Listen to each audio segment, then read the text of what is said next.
Il y a quand même beaucoup de personnes en Allemagne qui ont étudié, notamment les Africains, parce que avant 2020, avant que la loi sur la possibilité, par exemple, de venir en Allemagne et faire autre chose que les études n'arrive, tous les Africains qui arrivaient ici en Allemagne, ou la grande majorité, arrivaient clairement pour étudier. Et la question que je vais poser dans cette vidéo, c'est pourquoi est-ce que les Africains, par exemple, ne s'organisent pas pour vendre leurs compétences, je parle de matière grise, de façon structurée, de façon professionnelle aux entreprises allemandes qui en ont besoin. Pourquoi est-ce qu'on va de façon individuelle, je cherche mon boulot à gauche, toi tu cherches ton boulot à droite, moi je cherche mon boulot de l'autre côté, ainsi de suite. C'est ce que je vais aborder dans cette vidéo et c'est que ça va faire mal. Et ceci m'a été inspiré dans le cadre d'une discussion dans un forum à cause de la crise qui sévit aujourd'hui en Allemagne, notamment dans le secteur automobile. C'était la question de savoir, mais pourquoi est-ce que nous subissons seulement en tant qu'Africains en Allemagne ces crises-là, quand en réalité, si on s'organise ensemble en tant que groupe, on peut promouvoir ou alors proposer nos services en tant qu'entreprise et du coup créer la valeur pour les entreprises allemandes et en retour, peut-être gagner beaucoup plus que ce qu'on gagne actuellement. C'est une vidéo de réflexion que je vais aborder et aborder également les problèmes ou les causes, d'après moi, pourquoi est-ce qu'on réfléchit ou pourquoi est-ce qu'on ne réfléchit pas dans ce sens-là. C'est ce que je vais partager clairement avec toi dans cette nouvelle vidéo. Plus de détails dans quelques minutes.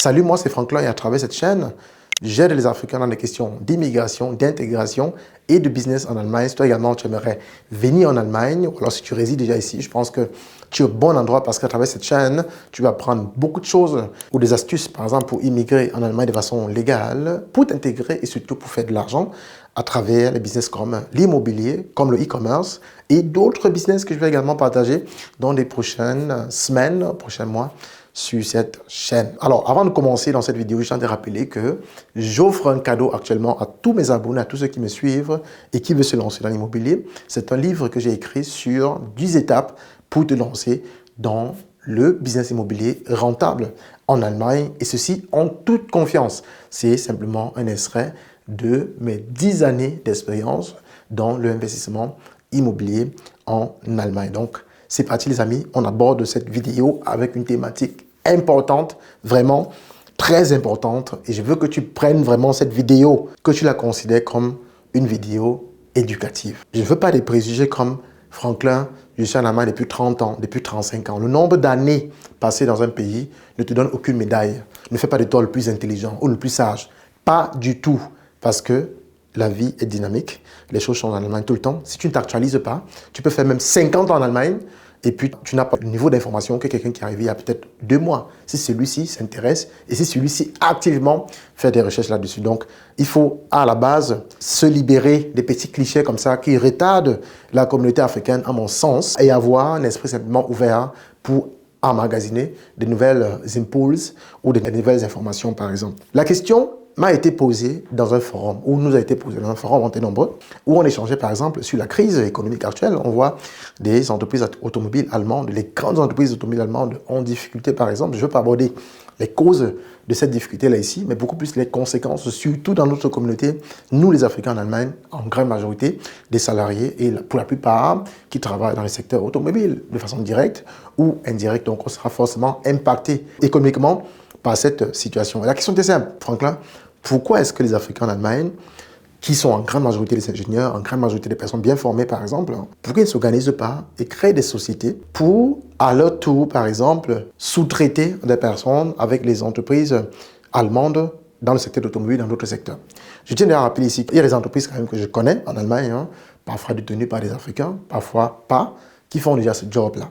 C'est que le montant ou le nombre d'entreprises qui exercent ou qui fait déjà ce genre de travail-là, c'est vraiment très minime. Et c'est pour ça que ce n'est pas visible. D'accord? Il est question ici d'abord d'élaborer en grand point la problématique et ensuite partager quelques éléments de solution. Donc, écoute-moi jusqu'à la fin dans cette vidéo. Je suis sûr qu'elle va t'apporter beaucoup. Parce que la question m'a interpellé. Je pense que tu sais que c'est vrai ce que notre frère là a dit, ce qu'il a également mentionné. Alors, face à cette question-là, surtout venant d'un jeune, on ne peut pas rester insensible à la situation. Je me propose donc dans cette vidéo de te partager quelques éléments, d'après moi, pourquoi le problème est, ou peut-être des interrogations simplement qui te permettront toi à ton niveau, toi qui m'écoutes, de te poser les mêmes questions et enfin, peut-être des pistes de solutions qui pourraient inverser la tendance.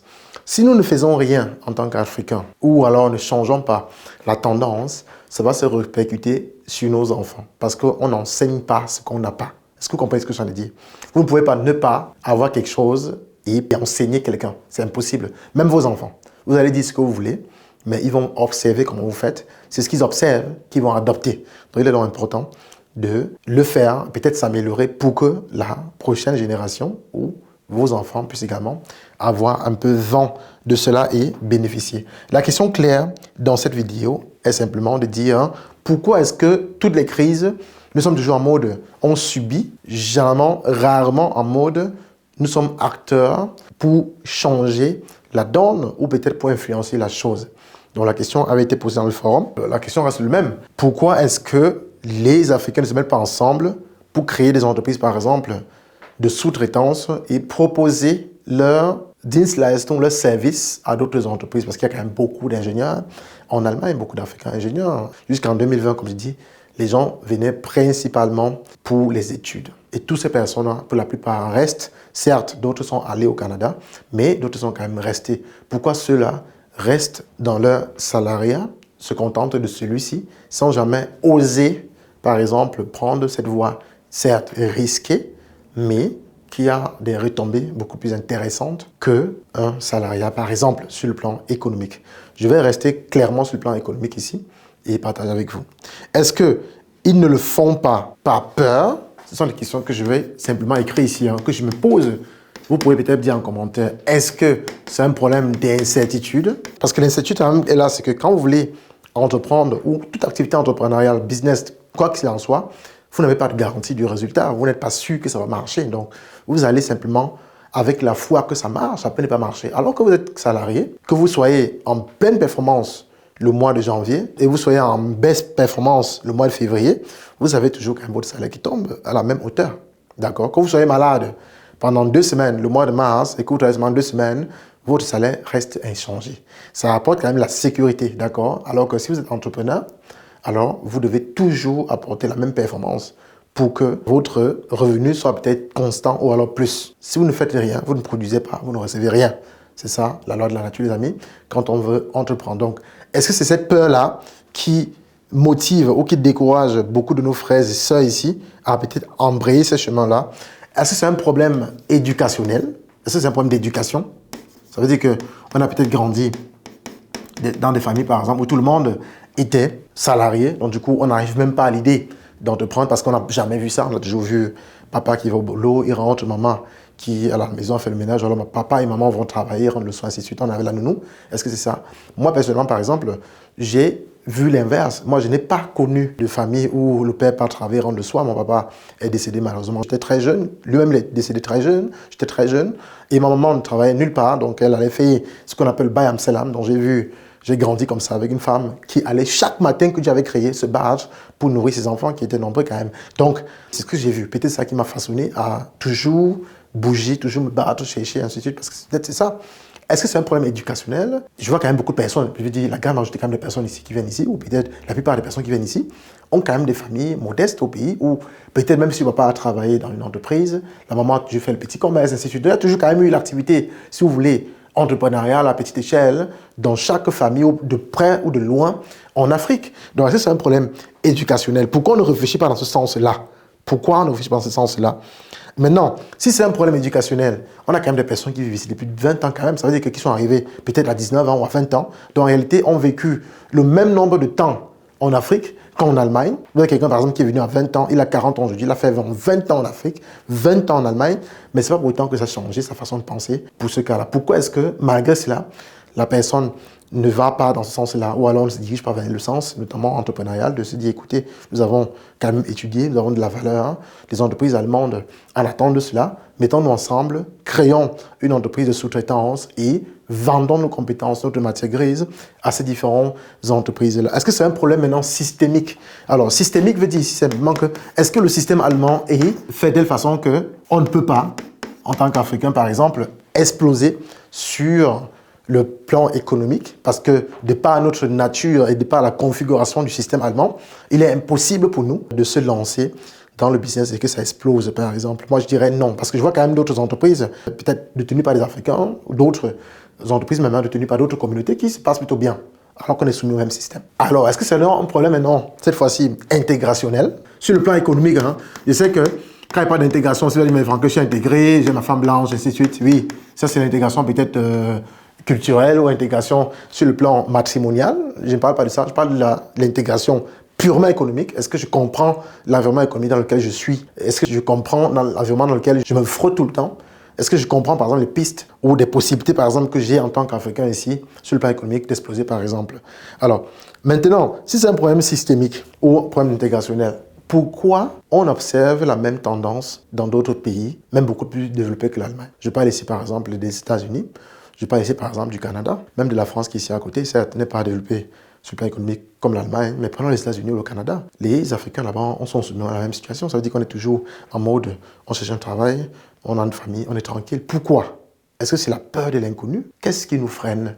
Et qu'est-ce qui nous empêche vraiment, après tant d'années à l'extérieur, de pouvoir se mettre ensemble et créer peut-être une société ou vendre, je veux dire créer de la valeur. Pas forcément, c'est bien qu'un exemple, on dit par exemple, ok, on se met pour les ingénieurs par exemple, mais simplement réfléchir en mode créer de la valeur. Pas forcément travailler pour quelqu'un ou pour quelqu'une, créer de la valeur pour beaucoup de personnes. Pourquoi on ne réfléchit pas dans ce sens-là? Dites-moi en commentaire ce que vous en pensez. Mais je vais maintenant aborder la piste de solution. Parce que comme je dis, pour qu'on puisse changer la donne, il faut d'abord que nous-mêmes, on réfléchisse bien dans ce sens-là. D'accord? Si on ne réfléchit pas dans ce sens-là, on ne pourrait pas identifier cela comme un problème. Donc, je veux que tu m'écoutes clairement dans cette vidéo parce qu'elle est très importante. Maintenant, on va aller sur les possibles solutions. D'accord? Ce que moi je vois en Allemagne et ce que j'observe. Première chose, d'abord, toi qui m'écoutes, qui est encore jeune, qui est en train d'arriver en Allemagne, ou qui est peut-être en train de terminer ses études ou sa formation. D'accord? Tu dois être humble. Et rester humble. D'accord? Reste humble. Ça, c'est l'une des choses que j'ai apprises en Allemagne. Vraiment. Il est difficile en Allemagne, parce que ça, tu m'écoutes et que tu es depuis longtemps, tu pourras me dire. Il est difficile en Allemagne de voir quelqu'un dans la rue et identifier qu'il a beaucoup d'argent ou qu'il n'en a pas assez d'argent, par exemple. Chez les Allemands, ça, c'est ce que j'ai observé. Vous avez des Allemands qui ont beaucoup d'argent en banque.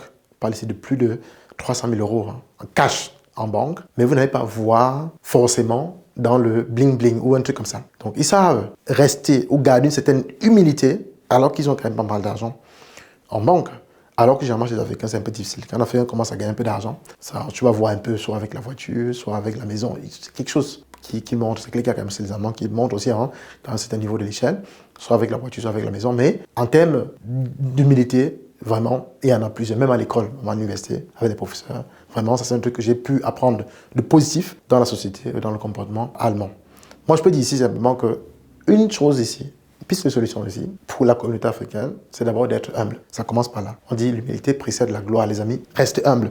Qu'importe votre niveau de succès, sur le plan économique, sur le plan culturel, qu'importe, vous devez rester humble et descendre de votre piédestal. Parce que ce n'est qu'en vous faisant petit que vous pourriez apprendre. Si vous vous faites grand, vous ne pourriez plus apprendre davantage. Et si vous n'apprenez pas davantage, vous ne grandissez plus. On grandit en apprenant de nouvelles choses. Et pour apprendre, il faut se faire petit. Il faut faire l'ignorant pour apprendre. Sinon, vous ne pouvez pas apprendre. Alors, deuxième élément ici, par exemple, c'est que gros diplôme ne veut pas dire gros argent. Sinon, les plus riches devraient être les universités en Allemagne, quoi. Alors que ce n'est pas ça, c'est faux. Donc, gros diplôme ne veut pas dire gros argent. On a les détenteurs de Döner qui ont beaucoup d'argent que ceux qui ont étudié ici, qui ont des gros diplômes. Est-ce qu'il ne faut pas étudier? Non, il faut étudier. Mais il faut comprendre que gros diplôme ne veut pas dire gros argent. D'accord? Tu peux avoir des diplômes et ne pas avoir un certain niveau économique. C'est un système ou un business, par exemple, par rapport à quelqu'un qui n'a pas des gros diplômes, certes, mais qui a appris à implémenter son business, à comprendre son business. Économiquement parlant, il sera forcément plus développé ou bien placé, ou mieux placé que toi, par exemple. Donc, il faut comprendre cela. Quand j'ai appris ça, moi-même, j'avais mal. Parce que c'est un peu contraire à ce que mes grands frères qui m'ont accueilli à l'époque me disaient. D'accord? Alors, si on parle ici purement de l'économie, création de la valeur, parfois confondue, je vais encore expliquer. Donc, créer la valeur ici sous-entend simplement que vous devez, par exemple, pouvoir créer quelque chose qui va intéresser l'autre ou intéresser plusieurs personnes. C'est comme ça qu'on se positionne dans la création de la valeur. Ce n'est pas, par exemple, d'être dans une entreprise et faire entrer d'autres personnes en tant que salarié dans l'entreprise là et vous dites que vous avez créé la valeur pour d'autres. Non. Créer la valeur simplement, c'est de créer des éléments ou des choses, ça peut être un produit, un service pour une tierce personne ou des tierces personnes que ça va intéresser, qui va les apporter une valeur, les permettre peut-être d'économiser en temps, de gagner peut-être en compétences ou d'apporter une certaine plus-value sur leur produit. Et c'est pourquoi ils vont vous embaucher ou ils vont vous prendre vos services. Je prends un exemple. D'accord? Par exemple, vous voulez construire votre maison. Vous ne pouvez pas la construire vous-même parce que vous n'avez pas la compétence pour la construire. Vous allez contacter une entreprise d'artisans qui savent par exemple crépir le mur, vous voulez peut-être crépir le mur ou peut-être careler le sol. Vous allez contacter une entreprise qui fait dans le carrelage du sol. Si c'est un individu, par exemple, il va venir lui-même bosser.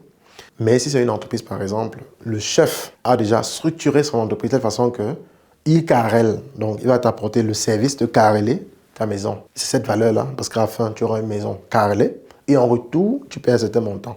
Maintenant, il peut décider lui-même d'exécuter la tâche comme il peut faire exécuter par d'autres personnes où il va les payer peut-être moins cher, quoi. Et il aura donc une plus-value comme bénéfice sur, il faut la facture réglée. C'est un peu ça la création de la valeur. Mais continuons dans notre vidéo. Je ne veux pas qu'elle soit très longue, mais sur les pistes de solution. Donc, il faut penser création de la valeur. Qu'est-ce que je peux apporter ou qu'est-ce que nous pouvons apporter en tant que communauté ou en tant que personne compétente dans quel domaine à l'entreprise XY ou aux entreprises XY qui font dans tel secteur pour me permettre, par exemple, de pouvoir gagner plus d'argent et pouvoir peut-être s'en sortir.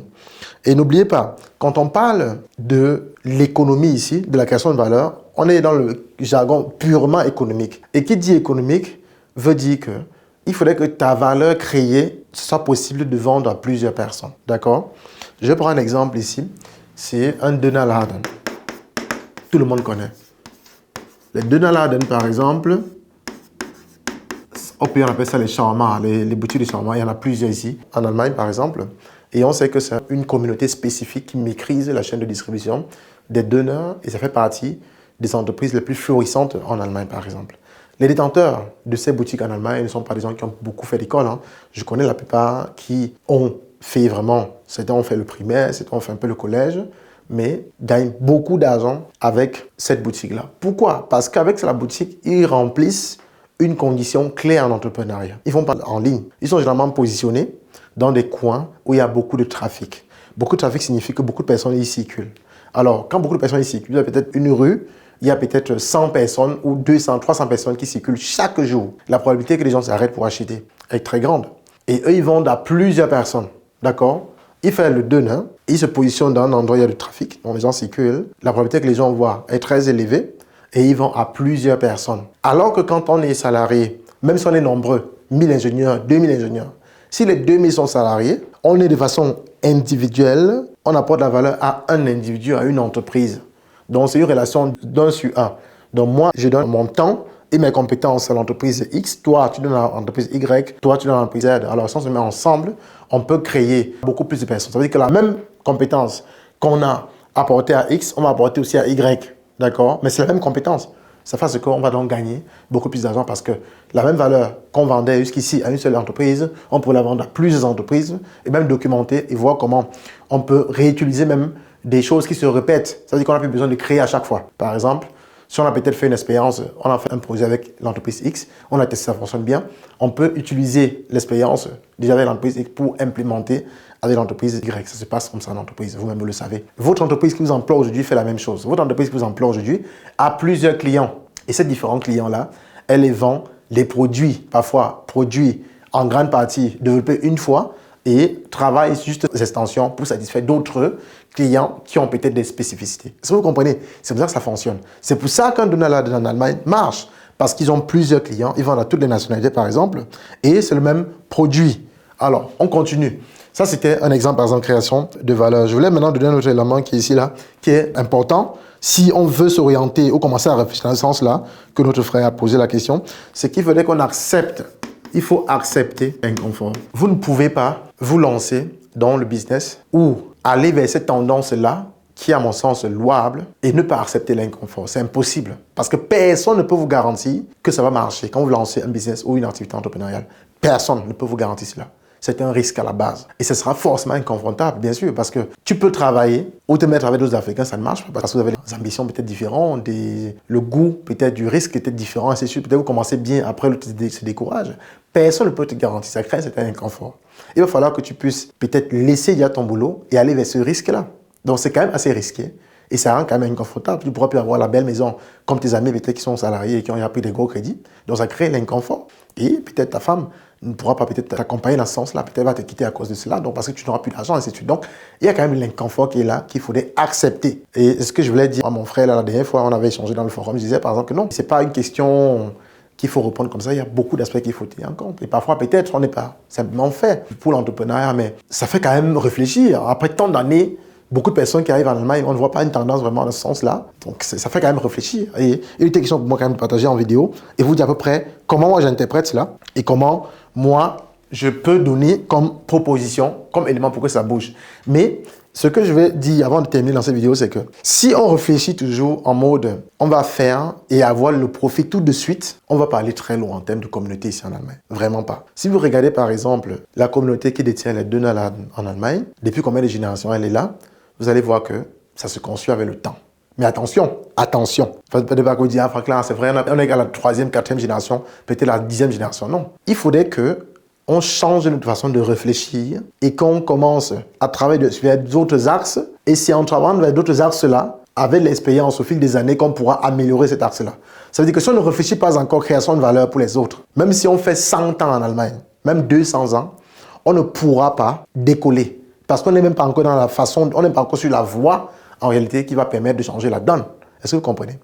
Et c'est urgent pour nous de le faire parce que nos enfants nous regardent en Allemagne. Nos enfants nous regardent, d'accord? Si un enfant ne t'a jamais vu, toi, parent, aller travailler un dimanche, faire des réunions tardives parce que tu penses que en créant de la valeur pour les autres, en créant une entreprise, ce sera beaucoup plus intéressant, peut-être pour ton enfant dans le long terme, ou peut-être en créant simplement ce groupe-là, dont le frère a mentionné, ou peut-être en travaillant activement dans l'entreprise là pour apporter de la valeur à d'autres, tu pourras au moins être l'impulse chez ton fils pour dire attention, gagner l'argent n'est pas seulement forcément travailler pour quelqu'un. Tu peux travailler à ton propre compte et gagner l'argent. Si ton fils n'a jamais vu ou ta fille n'a jamais vu cela, comment est-ce que tu veux qu'elle soit même déjà orientée vers cette façon de réfléchir là? Peut-être pas, n'est-ce pas?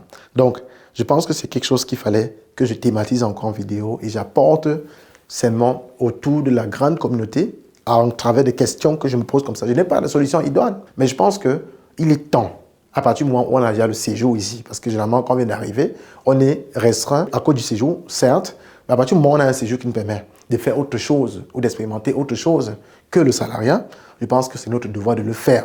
Ne serait-ce que pour pouvoir documenter, dire, hey, le salariat, par exemple, c'est l'option peut-être numéro 1, mais il y a l'option 2, par exemple, qui est freelance, l'option 3, qui est entrepreneur, peut-être qui rapporte beaucoup plus ou peut-être beaucoup moins que le salariat, par exemple. Il faudrait qu'on fasse cela et qu'on documente pour nos enfants, parce que eux, ils n'ont pas de problème de séjour. Ils naissent généralement peut-être allemands, ils naissent peut-être ils n'ont pas de problème de séjour. Mais il faudrait qu'ils comprennent qu'en réalité, c'est un levier qu'ils peuvent actionner et pouvoir décoller sur le plan financier. Donc voilà ce que je voulais partager clairement dans cette vidéo. Dis-moi en commentaire ce que tu en penses. Est-ce que tu as observé cette tendance-là également dans ton pays de résidence actuellement, que ce soit le Canada, les États-Unis, l'Allemagne, et ainsi de suite? Dis-moi, est-ce que tu regardes et d'après toi, quel est le problème et comment est-ce qu'on peut y remédier? Voilà, tout pour la vidéo. C'était Franklin. On se retrouve simplement dans quelques jours pour la prochaine vidéo sur la chaîne. Réussir en Allemagne. Bien le bonsoir. Bye bye.